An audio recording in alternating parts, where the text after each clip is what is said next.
하나님의 말씀 마태복음 20장 17절부터 28절까지입니다. 마태복음 20장 17절부터 28절까지를 교독하시겠습니다. 예수께서 예루살렘으로 올라가려 하실 때에 12제자를 따로 데리시고 길에서 이르시되 보라 우리가 예루살렘으로 오라 인자가 대제사장들과 서기관들에게 넘기우며 저희가 죽이기로 결단하고 이방인들에게 넘겨주어 그를 능욕하며 채찍질하며 십자가에 못 박게 하리니 제3일에 살아나리라.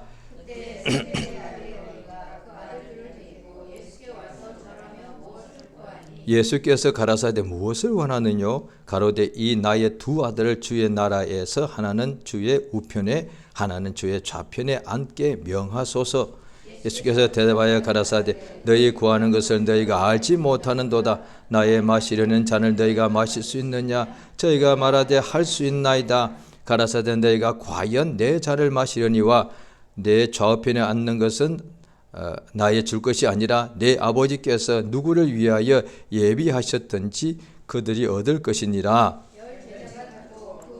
제 대하여 분이 여기거늘 예수께서 제자들을 불러다가 가라사대 이방인의 집권자들이 저희를 임의로 주관하고 그 대인들이 저희에게 권세를 부리는 줄을 너희가 알거니와 너희 중에는 그렇지 아니하니 너희 중에 누구든지 크고자 하는 자는 너희를 섬기는 자가 되고 이후로 같이 있습니다. 너희든지 으뜸이 되고자 하는 자는 너희의 종이 되어야 하리라. 인자에 온 것은 섬김을 받으려 함이 아니라 도리어 섬기려 하고 자기의 목숨을 많은 사람의 대성물로 주려 함이니라. 아멘. 하나님은 사랑이십니다.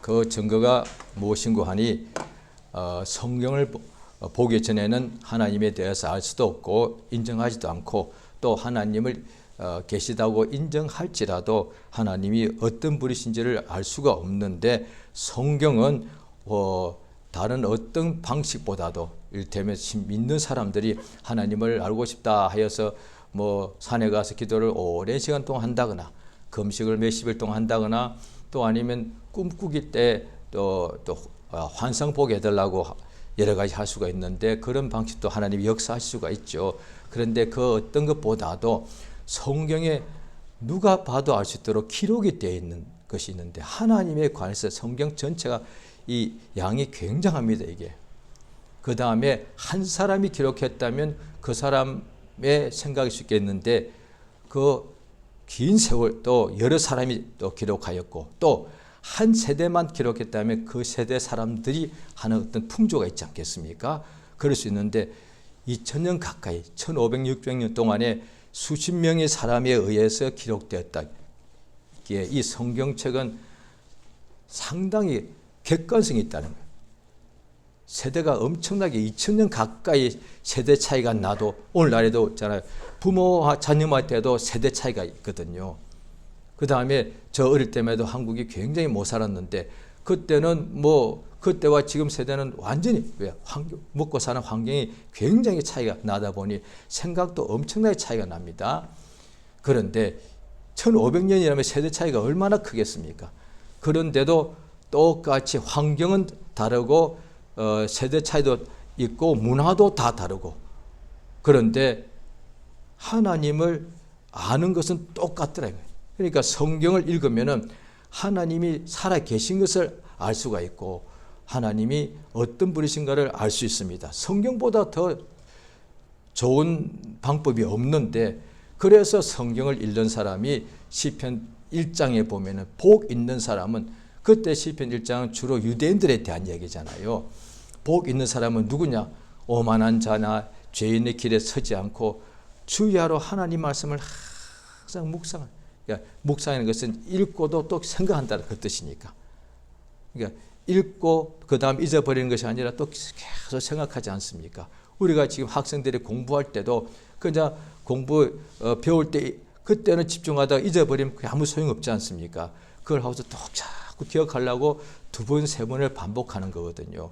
공부가 자기에게 필요하고 그 중요한 정보를 자기가 먼저 배우고 배울 때 깨달아야 되고 깨달은 것을 잊어버리면 안 되는 거예요. 왜? 학생들은 반드시 시험을 쳐야 되고 시험에 합격해야만 그 다음 단계로 나아갈 수 있기 때문에.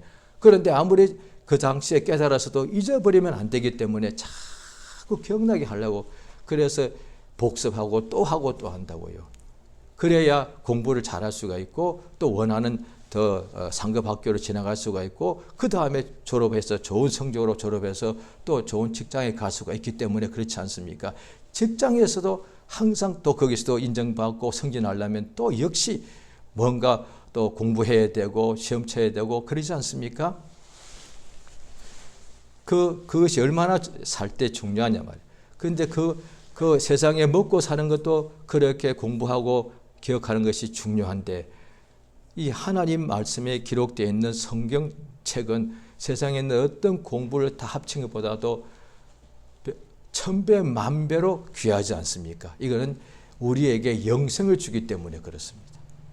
그러니까 성경을 모르면은 사람들이 사실 영생에 대해서도 관심도 없고 영생이 있다는 것도 모른다고요.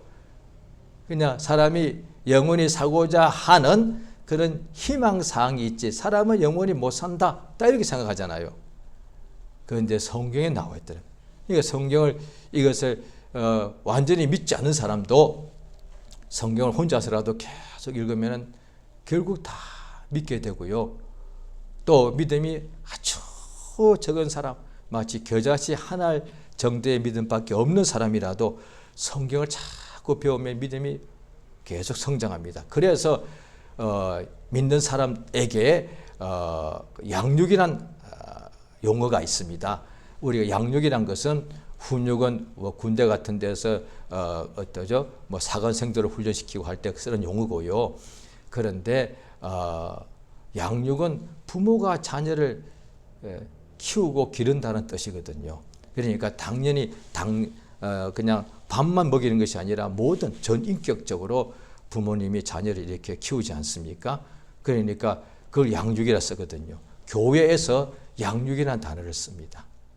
그러니까 교회에서 뭐 옷을 주고 밥을 주느냐, 그게 아니라 영혼이, 그 영혼이 계속 우리 육신이 부모님이, 우리 육신의 부모님 우리를 양육하셔서 우리가 한 20살까지 쭉쭉 이렇게 성장하고 난 후에, 성장하고 난 후에 그 다음부터 본인이 알아서 하는 거죠. 이제 성장했으니까.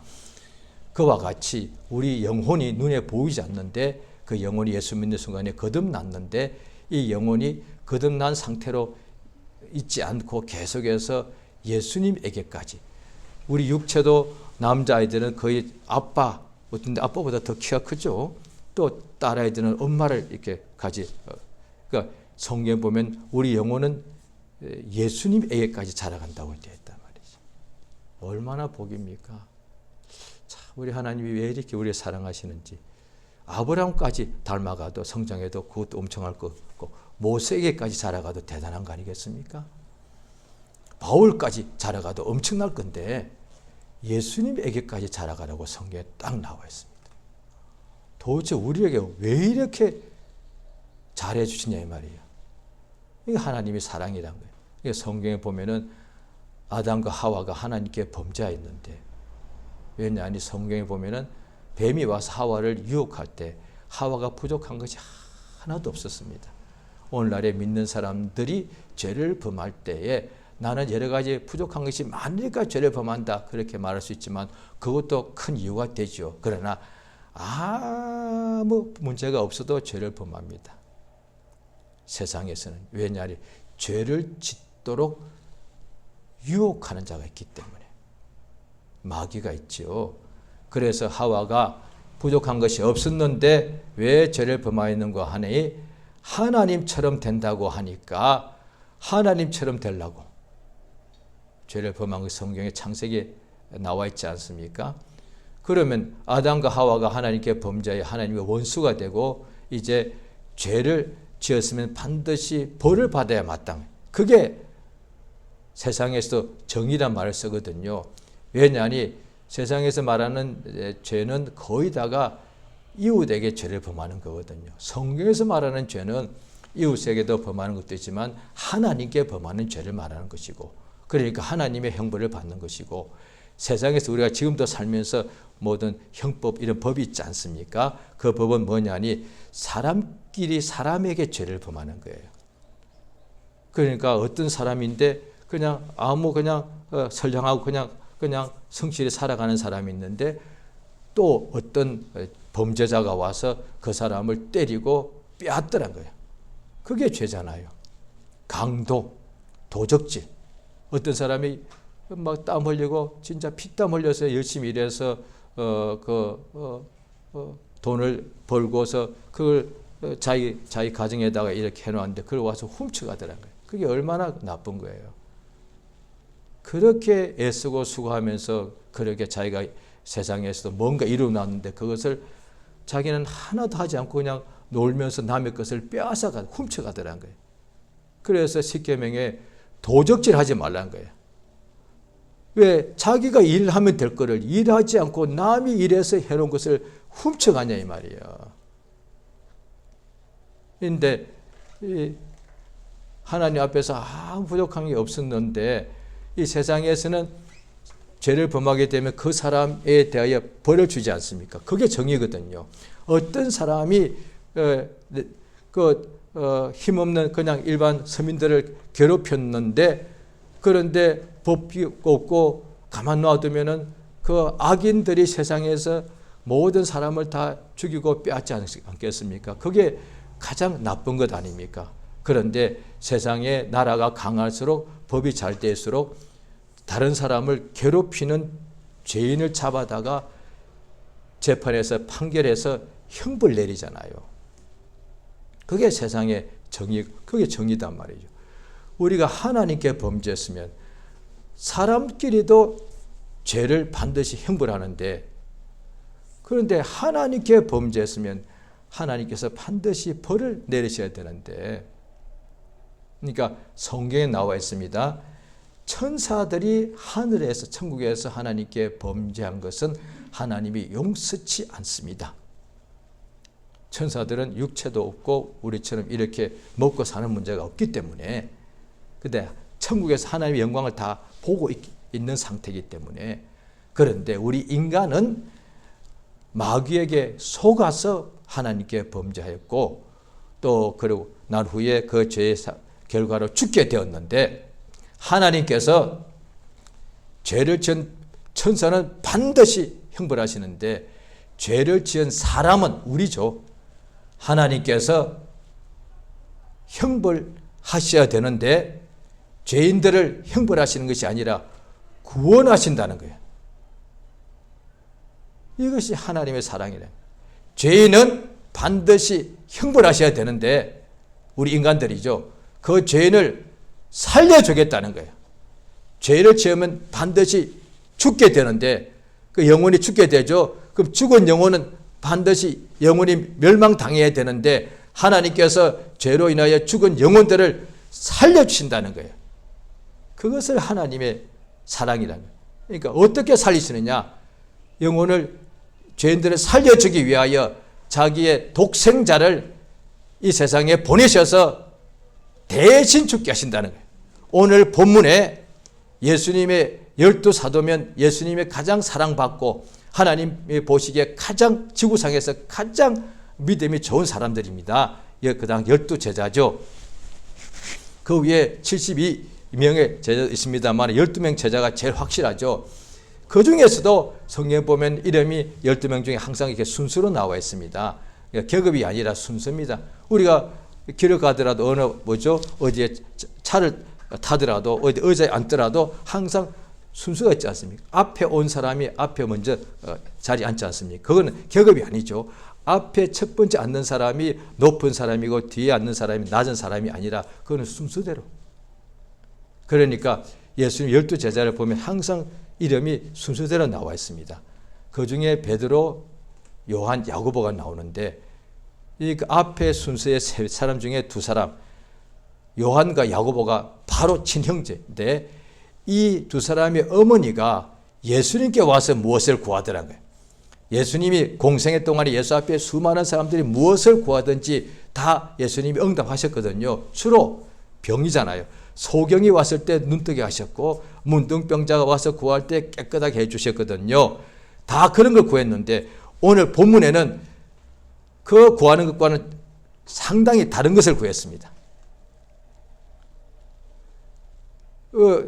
야고보 요한의 어머니가 예수께 와서 성경에 보면 야고보 요한이 예수를 쫓을 때 아버지와 배를 버렸다고 나옵니다. 아버지를 버렸고 배도 버렸습니다. 아니 배가 그 당시에 지금도 배 있으면 그만큼 살만한 사람일 텐데 그 당시에 배를 가진 사람인데 아버지도 버리고 자기의 생업도 다 버린 거예요. 그런데 오늘 본문에 보면은 그 어머니는 예수를 따른 거, 예수를 믿고 따른 모양입니다. 그 어머니가 예수님께 와서 구합니다. 야고보 요한이 직접 예수님께 구하지는 못하고 세베대의 아들들의 어미가 와서 예수께 구합니다. 예수께서 뭘 원하느냐 하시니까 주의 나라에 내 두 아들을 하나는 주의 우편에 앉게 명하시고 하나는 주의 좌편에 앉게 명하여 달라고 했습니다. 예수님께서 안 된다 하지 않았습니다. 예수님이 알았다 하시지 않고 우편에 좌편에 누군가 앉는데 그거는 아버지가 이미 알고 계신다 그거죠. 그때 그것을 듣고서 나머지 10명의 제자들이 속에서 분이 나와가지고 이것 때문에 어떻게 보면은 이게 다툼이 된다고요. 그러니까 오늘날의 교회에서 예수 믿는 사람들이 다투는 이유 중에 하나가 이겁니다. 사실 지금도 이런 일이 일어날 수 있습니다. 교회에 왔는데 믿음이 연약한 사람은 왜 이 교회는 나를 아무도 나에 관심이 없느냐 이런 경우가 있고요. 그런데 믿음이 있고 뭔가 열심히 하는 사람들은 오늘 본문에 나와 있는 이런 것 때문에 주로 갈등이 생깁니다. 왜 저 사람이 나보다 더 직분이 크냐 이거야. 요즘은 또 교회마다 그런 직분의 이름이 많이 바뀌었습니다. 그런데 한 20, 30년 전만 해도 한국 전체에 거의 직분명이 비슷했는데요. 이제 교회 처음 나오면 이제 집사님이 되고 처음에 성도 그 다음에 집사님이 되고 그 다음에 이제 교구의 구역에 다 속해집니다. 그래서 구역이 제일 적은 단위 한 5명, 3명에서 5가정 정도를 묶어서 한 구역이라 하고요. 두세 구역을 묶어서 한 지구라고 그러고 또 두세 지구를 묶어서 한 교구라고 그러고 그 교구를 또 두세 개 묶어서 보통 한 교회가 되고 이러지 않습니까? 그러니까 집사님 위에 실제로 구역장이고요. 구역장보다 더 큰 일, 더 큰 높다는 뜻이 아니라 일이 더 많다는 얘기입니다. 예, 요만큼 일하면은 지구장인데 구역장인데 이런 구역을 세 군데를 내가 더 일을 많이 하면은 지구장이 되죠. 그보다 더 많이 하면 교구장이 돼요. 어떻게 되느냐? 왜 이번엔 연말 되면 내가 이번에 꼭 지구장 되려고 기도했는데 주님 나를 이번에 해가 바뀌어도 지구장 되게 해 주시옵소서 이랬는데 저 사람이 되네. 그거 때문에 갈등이 많이 일어납니다. 저 사람이 나보다 나은 것이 뭐가 있냐고요. 교회에 또 왔는데 어떤 사람 남자분들은 또 무슨 위원장이 있고 또 장로님이 있는데 저 사람이 나보다 나은 게 있다고 저 사람이 왜 장로가 되냐 이 말이야. 내가 장로가 돼도 내가 훨씬 자격이 있고 내가 훨씬 더 일을 많이 하고 있는데 그러니까 믿음이 있다고 생각하는 사람들은 주로 이런 것 때문에 갈등합니다. 오늘 본문에도 보면 이게 똑같은 일이 나왔어요. 누가 크냐는 거야. 그런데 세베대의 두 아들 야고보 요한의 어머니가 이거 제대로 알고 있는 것이 하나가 뭐냐니 예수님이 모세나 엘리야나 그런 사람하고 달리 예수님은 실제로 이 세상에 예수님이 주요 왕이라는 것을 알고 있다는 거예요. 그러니까 예수님의 나라가 있다.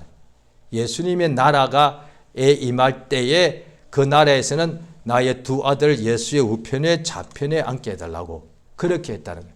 예수님의 나라가 있습니다.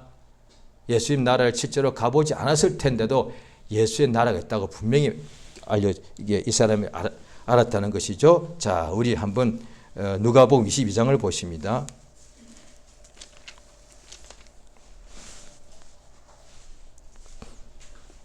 예수님이 12제자를 부르신 이유가 누가복음 22장에 있는데요. 24절에 보면 22장 24절 제가 먼저 읽습니다. 또 저희 사이에 그 중 누가 크냐 하는 다툼이 일어난지라. 오늘 예수님 하신 우리 본문 말씀과 똑같습니다. 그런데 밑으로 내려가면은 누가복음 22장입니다. 자, 28절부터 읽겠습니다. 누가복음 22장 28절부터 시작.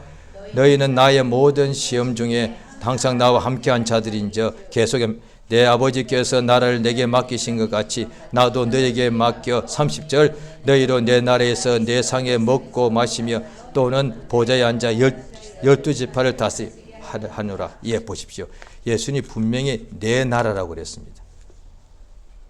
12명은 내 나라에서 보좌에 앉고 예수님의 나라에서 보좌에 앉는. 그러니까 세상 나라는 보통 왕의 보좌 하나밖에 없습니다. 그런데 실제로 큰 나라 있잖아요.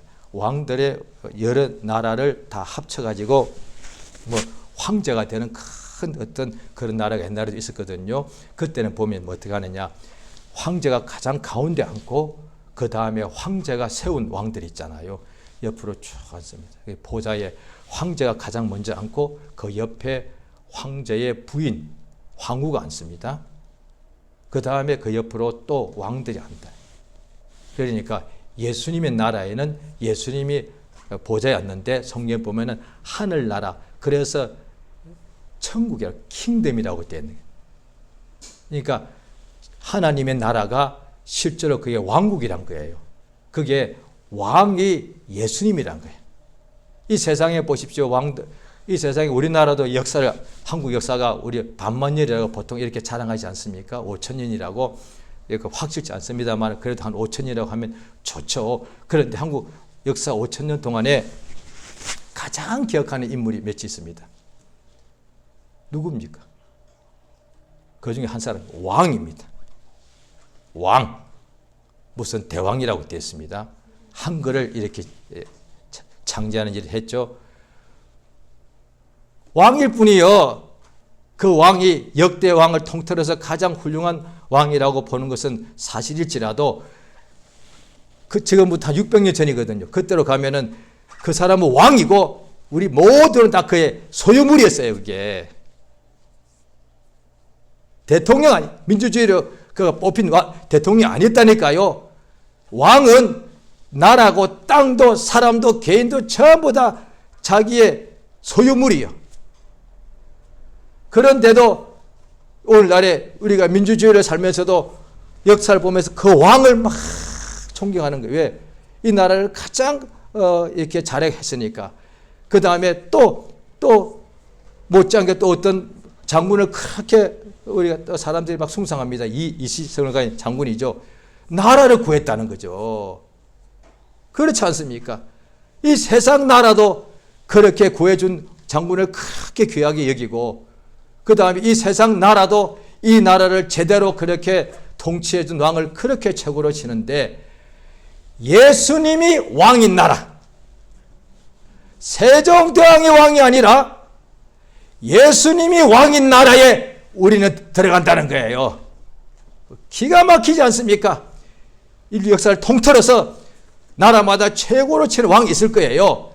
가 있거든요. 그 왕들 다 합친 것보다 최고의 왕이 예수님이요. 예수님은 하나님의 아들이고 그 왕들은, 세상 나라의 왕들은 자기 목숨을 내놓지 않았는데 예수는 우리를 위하여 자기 목숨을 내놓으신 그 예수님의 나라가 있는데 어디? 하늘에 있다는 거예요. 12사도를 부르셔서 함께 하신 이유 중에 하나가 예수님의 나라에 이 12명은 예수님과 나란히 보좌에 앉게 해주겠다는 거예요. 그래서 보좌에 앉는 것 자체로도 영광인데 12지파를 다스린다는 거예요. 어디에서요? 천국에서요. 그러니까 이걸 이렇게 확실히 알았든지 어렴풋이 알았든지 간에 요한과 야고보의 어머니가 예수께 무엇을 구하니 주의 나라에 주의 우편과 좌편에 앉게 해달라고. 지금까지는 예수 앞에 나와 구한 사람들이 다 몸 아프니까 고쳐달라고 이것만 하나님께 예수 앞에 구할 예수님 응답하셨죠. 그러니까 병들었으니까 고쳐주시옵소서 이거거든요. 그래서 그 병들이 다 몸이 온전하게 고침받았습니다. 그래도 그 몸이 그 후에 살다가 결국 다 죽는다는 거예요. 그런데 세베대 두 아들이 어머니는 뭘 구했느냐? 천국에서 보좌에 앉게 해달라는 거예요. 이게 진짜단 말이에요. 이거 아무도 안 구해서 이 사람은 구한 거예요. 그러니까 이걸 보니까 예수께서 안 된다 하지 않고 아버지가 다 예배해 놓았다. 이 어머니가 뭘 구했는가 하니 자기 두 아들 예수님이 따라갈 때 자기도 보니까 믿고 따라왔다고요. 그러니까 이 어머니도 어차피 남편과 자식 다 돈 다 버리고 왔으니까 그걸 구했으면 예수 안 따라왔죠. 이게 굉장히 중요한 겁니다. 원래 믿는 사람들에게. 이들이 12명은 다 한두 명 빼놓고는 다 집과 재산이 있었다니까요. 그걸 성공하려면 예수를 따라올 필요가 없다니까요. 그런데 예수를 따른 이유가 이것을 다 버렸다니까요. 아니 세상에 가장 중요한 것이 부모, 형제, 처와 자식, 목숨, 전토인데 이것을 버릴 정도로 예수가 그렇게 좋냐는 거예요. 그거다 말이에요. 예수님이 얼마나 좋기에 목숨을 버리는 것보다도 더 좋으냐? 그렇죠. 재산을 다 버리는 것보다 더 좋으냐? 그렇죠. 인간에게 가장 중요한 것이 가족인데 부모, 형제, 자매, 처와 자식 이 전부인데 이걸 다 버릴 만큼 예수가 그렇게 좋으냐는 거예요. 그렇죠. 성경 신약에서는 그걸 이야기합니다. 신약에서는 구약과 신약에 다 하나의 말씀인데 더 같으면서도 또 다른 게 있는데 신약 보면 구약에 어디 부모, 형제, 처와 자식 버립니까? 아브라함의 약속이 뭐냐? 너의 자손 1000대까지 잘 된다는 거였는데. 그런데 그 말씀하신 하나님이 예수님에게 역사하실 때는 부모를 버리라는 거예요. 아니 그게 무슨 말씀이에요? 자식을 버리라는 거예요. 아니 자손 1000대까지 복을 준다는 것이 아브라함이 하신 약속, 우리가 그 아브라함의 약속이 그 자녀인데 후손들인데 아니 예수님께서 모든 걸 버리라니 그만큼 예수가 좋다는 거예요. 왜냐하니 그걸 가지고 있으면 예수를 못 따라가니까. 왜 예수를 히브리서도 나옵니다. 예수를 믿다가 예수를 버리더란 거예요. 왜? 산업 때문에. 산업을 뺏기려니까 예수 때문에 산업을 빼앗기는 재산을 그럴 수 없지. 차라리 예수 버려버리지. 실제로 2000년 전에도 그랬다는 거예요. 그런데 어떤 사람은 야 예수 믿다가 보니까 목숨을 빼앗게 되는 상황이 있네. 지금도 지구상 어디에는 예수 믿을 때 목숨 걸고 믿는 사람들이 지금도 있습니다. 그러면 그때 심각한 고민에 빠지겠죠. 아니 목숨이 전부인데 예수 믿다가 목숨 잃으면 이게 무슨 소용이요. 그래서 마음으로 믿고 그냥 교회 안 나가. 그럴 수도 있죠. 아마 그런 사람이 더 많을 것 같습니다. 왜? 목숨이 얼마나 소중한데. 그 다음에 믿고 은혜를 많이 받은 사람도 처음에는 주를 위해서 살겠습니다 하다가도 세월 지나니까 사람 마음이란 게 금방 식잖아요. 왜? 하나님은 한결같으시지만 사람은 금방 식습니다. 그 뜨거운 열정도 금방 식어버립니다. 연애하는 마음도 다 인간의 신이 아니 다 식습니다. 그것에 속으면 안 됩니다. 심지어 예수 믿고 열심히 하는 것도 다 식습니다. 그거. 육체가 없으면 예수가 믿을 때 뜨거운 심령이 그게 잘못된 것이 아니라 가짜가 아니라 진짜인데 육체가 있다 보니까 다 식더라는 거예요. 그러니까 자기는 안 식을 것처럼 스스로 속는 거예요. 왜냐하니 육체가 없으면 되는데 육체는 반드시 식습니다. 육체 때문에. 왜? 육체는 하나님의 법에 굴복할 수가 없다고 되어 있으니까. 로마 7장에. 그런데 이게 다 식는데 왜 그렇게 식느냐 하니 결국 예수를 계속 따라가면 되는데 예수보다도 따라가다가도 이 세상에 필요한 것이 좋은 것이 많으니까 그렇단 말이죠. 그러니까 이 세상에서 다 우리가 성공을 원하지 않습니까? 다 가능하면 크게 되고요. 유명해지고요. 또 높아지고 지금은 이제 계급 사회는 아닙니다만 지금도 지구상에 왕들이 있는 국가가 있지 않습니까? 거기는 지금도 계급 사회입니다. 왕이 있고 귀족이 있고 왕이 귀족이라고 그때 귀족의 자기를 내리 거기는 지금도 평민이 있습니다. 200년 전과 같지는 않습니다만 지금도 민주주의인데도 잎은 민족을 그런 데는 지금도 신분이 있습니다. 그런데 우리는 다행히 그게 없단 말이죠. 우리는 사람 위에 사람 없고 사람 밑에 사람 없습니다.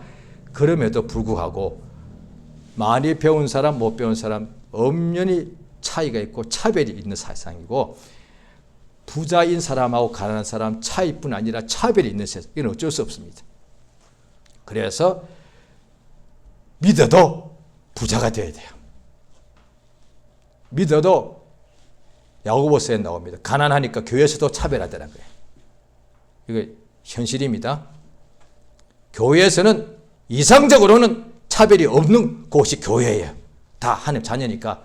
그런데 현실로는 교회에서 예수 믿어도 부자, 가난한 사람 차별이 있습니다. 왜? 교인들도 다 사람이니까. 말로는 사랑하다 하면서 속으로는 아니요. 교회에서는 믿는 사람도 많이 배울 사람, 못 배울 사람 차이가 있고 차별도 합니다. 교회에서 심지어 오늘날에 능력 많은 사람, 없는 사람 차별합니다. 그건 차이가 있는데 차별까지 합니다. 그러니까 그때도 지금 사람들이 차별하더라는 거예요. 없다면 교회야말로 진짜 천국이 이루어졌기 때문에 제가 생각할 때 주변 사람들 교회 다 들어올 거예요. 왜? 실제로 교회 가니까 차별이 없는 거예요. 와, 세상에 이게 가능하구나. 가능한 교회도 있습니다. 엄청나게 충만하면. 그래서 사도행전에 2장 3장에 나오잖아요. 가장 충만할 때는 그게 가능하더란 거예요. 그런데 모든 사람이 전부 다 항상 충만할 수 없기 때문에 충만치 않은 사람에 의해서 항상 뭔가 차별이 나오더란 거예요. 따라서 세상에서는 성공해야 됩니다. 성공해야 됩니다. 목사가 한다는 소리가 실패하시기 바랍니다. 그게 목사요? 친구가 어디도 없어. 성공하셔야 됩니다. 실패란 말이 뭐냐? 이때 육체로 치면 건강에 몸의 성공은 건강한 건데 실패가 뭐요? 목회자가 설교한다는 것이 아프시기 바랍니다. 이 말이 안 되는 거잖아요. 예수께서 우리가 가난한 것을 예수님이 대신 가난하게 되시고 우리를 부욕하게 하신 것이고 예수가 채찍맞은 것은 우리 몸이 실패해서 온갖 병이 있는데 예수가 채찍맞으셔서 우리에게 하나님의 건강을 주시기 위해서단 말이에요. 따라서 성공하는 것은 하나님의 뜻이에요. 잘 들으세요. 반드시 성공하셔야 됩니다. 건강 회복하셔야 되고 이왕 1등 하셔야 되고 유명해져야 되고 부자가 되어야 된단 말이에요. 그게 성공이거든요. 예, 맞습니다. 이 땅에서 성공해야 됩니다. 그런데 성공하니까 얼마나 좋습니까? 계급이 없는데도 실제로 세상에서 가장 성공한 사람 우리가 생각해 보십시다. 가장 돈이 많아. 가장 유명해. 가장 학식이 많아. 와, 이 사람은 사실 오늘날의 세상에 왕과 같을 거예요. 아니요. 옛날의 왕보다 아마 더 클 거예요. 그 사람 옆에서 보니까 너무 부러워. 나도 저렇게 되고 싶어. 예. 왜? 그게 성공이니까. 그런데 오늘 본문 말씀이 뭐냐니. 천국에서 성공해란 거예요. 그 말씀하시는 거예요. 세상에 성공하니까 얼마나 좋습니까? 그렇게 떳떳하고 자랑스럽지 않습니까? 그렇게 실제로 자랑스럽거든요. 만약에 내 자녀들이 어디 가서 무슨 큰 상을 받는다 합시다. 내 자식이 받았을 뿐인데도 그렇게 기뻐. 뭐 죽어도 한데 없다. 내 형제가, 내 부모가 그런 사람 얼마나 기쁘겠냐는 거예요. 성공한 사람이니까. 모든 사람의 존경을 받는 사람이니까. 그런데 이 세상 성공은 썩어진다고 예수님이 분명히 말씀해요. 썩어질 영광. 로마 7장에 보면은 로마 교회 사람들의 말로 지금 그 당시에 가장 큰 영광이 큰 도시 아니겠습니까? 로마 사람들에게 세상에 있는 이 최고의 영광인데 근데 이 영광은 썩어질 영광이다. 이 영광을 썩지 아니할 하나님의 영광이 있는데 그걸 바꿔버렸다는 거예요. 하늘에 들어가서 예수님이 왕인 천국에 들어가서 보좌에 앉아서 최고의 영광, 그래서 하늘나라 보좌에 앉으면 면류관을 주시는데 영광의 면류관, 생명의 면류관을 준다는 거예요. 예수님이 쓴 건 당연한데 우리도 아무것도 아닌 우리들이 죄를 용서하시는 그 사랑 받고 영생에 들어간 것만 해도 너무 큰데 천국에 들어가서도 이제 영생뿐 아니라 왕이 된다는 거예요. 땅에서의 왕은 기대봐야 100년 안에 내가 죽으면 내가 그것도 끝인데 천국에 들어가서 왕의 보좌에 앉으면 세세토록 왕이 된다는 거예요.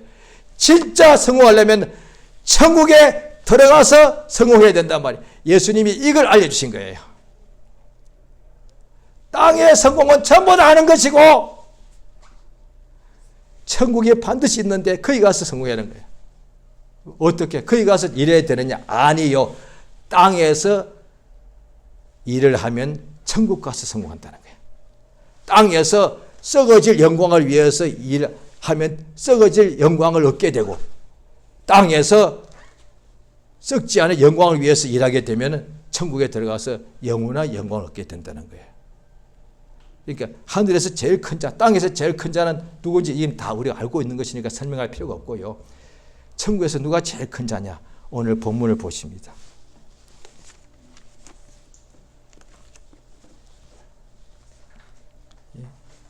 마태복음 20장입니다. 26절입니다. 같이 읽습니다. 마태복음 20장 26절입니다. 같이 읽습니다.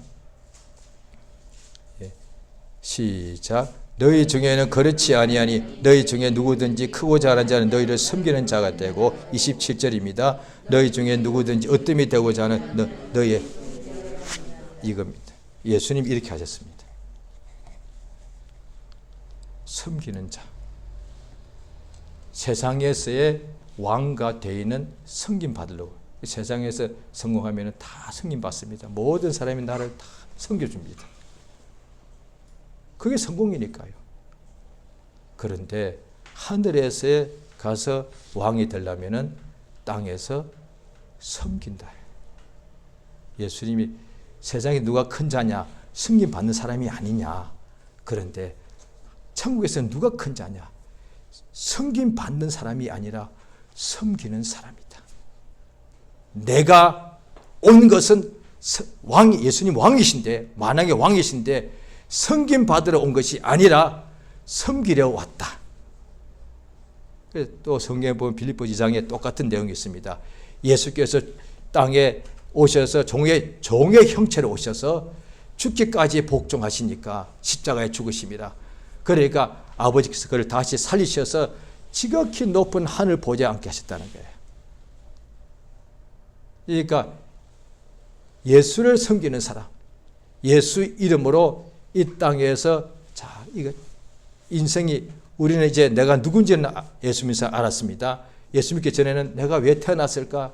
도대체 인간이 뭐여? 인간은 그냥 뭐 생각하는 동물이여. 도대체 사람이 인간의 존재가 뭔지 모르겠는데 예수 믿고 나니까 하나님의 자녀들. 나는 하나님의 자녀다. 이것이 이제 나는 누군지 알았습니다. 그 다음에 세상에 남은 인생길이 있습니다. 어떻게 살 겁니까? 거의 다가 이겁니다. 성공하려고 합니다. 전부 다 믿는 사람은 아마 거의 대부분의 사람들이 이걸 구합니다. 이제 나는 자녀니까 내가 부신자 쪽에도 힘들었는데 이제 하나님이 내 영혼의 아버지니까 아버지 도와주십시오. 뭐 이 땅에서 최고가 되게요. 예. 원래 믿는 사람들이 거의 다 이걸 구할 거예요. 이 땅에서 내가 섬김 받는 사람, 지금은 내가 이름도 없고 빚도 없고 그냥 아무것도 아닌데 내가 점점 커져서 모든 사람들이 나를 우리를 보면 내가 그때 하나님의 이름을 높이면 나로 통해서 하나님이 영광을 받고 얼마나 전도가 잘 되겠습니까? 이런다는 거예요. 그런데 앞으로 어떻게 살 건가? 모든 사람들은 다 이건 알고 있다고. 자기가 다 높아지려고. 그런데 예수님 그대로 하신 그대로 닮아가서 주여 나의 일생 동안에 내가 옆 사람한테 내가 섬김 받는 사람이 아니라 한 명부터 시작합니다. 그게 가능합니다. 부부 사이도 가능하고 부모 자식 간에 가능합니다. 가까운 이웃들이 있습니다. 주여 내가 저 사람을 섬기는 자가 되게 하소서. 그러니까 저는 남편입니다. 그러다 보니 저 믿고 난 후에도 솔직히 이런 적 많았었습니다. 아내는 나를 섬겨야지. 그러면 내가 집에서는 실제로 큰 자입니다. 내가 승림 받은 큰 자 맞죠? 주님 보실 때는 나는 작은 자야. 왜? 섬김 받는 자니까. 예수께서 섬김 받는 사람이 큰 사람이 아니더냐? 예, 그렇죠. 그런데 실상을 말해줄게. 섬기는 사람이 큰 사람이다. 천국에서는.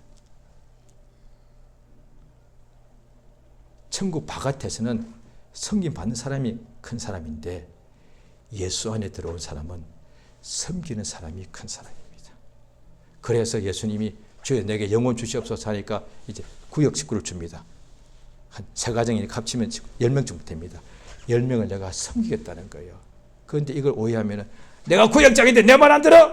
이러면 문제가 항상 터집니다. 그래서 주님이 잘 성경 보고서 이제 교구를 맡기면 교구가 적어도 다 합치면 어린아이 한 50명 되거든요. 내가 50명을 섬기는데 얼마나 힘들겠어 이게요. 한 명이 내가 50명의 종이 돼야 되는데 그러니까 목회자가 쳐서 이를테면 주님 우리 성도가 1000명 되게 해주시옵소서 이걸 오해하면 내가 1000명 위에 왕이 된다. 그건 기분 좋지. 그게 아니라 신약 교류하면은 내가 1000명의 종이 돼. 이거 얼마나 힘든 건데. 자, 시간이 그렇습니다만 한 군데는 그래도 찾아봐야 되겠습니다. 베드로 전서 4장입니다.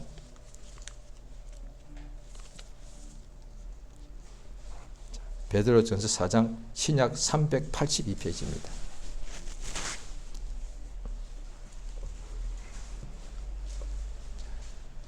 신약 성경 382페이지 베드로 전서 4장 10절 11절입니다. 같이 읽겠습니다. 시작. 각각 은사를 받은 대로 하나님의 각양 은혜를 맡은 선한 청지기같이 서로 봉사하라. 11절. 만일 누가 말하려면 하나님의 말씀을 하는 것 같이 하고 누가 봉사하려면 하나님의 공급하시는 힘으로 하는 것 같이 하라.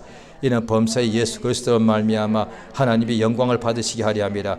그에게 영광과 권세와 세세에 무궁토록 있느니라. 아멘. 예수 안에서 봉사하면 하나님이 힘 주십니다. 그렇지 않으면 무슨 수로 100명의 종이 돼 사람 쓰러집니다. 다 타지 못합니다. 어떻게 1000명, 10,000명을 섬깁니까? 그 불가능해요. 그런데 예수가 그렇게 하셨거든요. 예수님에게 아버지가 성령과 능력을 기름부터 붓더라고요. 또 빌립보서 3장 3절에도 봉사는 어떻게 하느냐? 성령으로. 내 힘으로 하면 다 쓰러지고 나중에 속이 상해요. 내가 그렇게 섬겼는데 나를 자기 무슨 종인 줄 알아. 속에서부터 화가 막 나요. 해도 너무하네. 어떻게 믿음이 성장할 줄 모르고 항상 나는 자기가 시키는 대로 하는 줄 알아. 이렇게 집에서 그런 문제 발생합니다. 나는 믿음으로 하는 것인데 성령 받는 사람은 이게 당연하게 생각한다고요. 그러다 보면 속에서 화가 날 수 있다고요. 그런데 성령 충만하면 얼마나 감사한지. 그 사람 모습 보면서 예수님이 지금 나를 이렇게 내가 저 모습이 내 모습이다. 지금도 내가 매일 넘어지고 죄 범해도 성령께서 나를 위해서 하도 기도하고 계시지 않냐. 섬기는 자가 큰 자입니다. 예수 안에서는. 그래서 이 땅에 남은 세월 어떻게 살 것인가. 집에 있든지 교회에 있든지 간에 한 명이라도 내가 그 사람을 내가 섬겨주는 거예요. 그 사람이 나를 좀 무시하겠죠. 그런데 주님은 알고 계십니다. 히브리서 6장에 보면은 이제까지 주님이 불의치 아니하사 지금까지 섬긴 것과 지금도 섬기는 것을 기억하고 있지 않느냐. 하나님은 기억하고 있습니다. 이 시간 기도하십니다. 예수 이름 한번 부르고 주 앞에 다 같이 합시면서 간절히 기도하십니다. 예수여, 우리를 또 은혜가 감사드리옵나이다. 참 세상에서 성공도 그렇게 반드시 필요하고 중요한 것인데 예수 도우셔서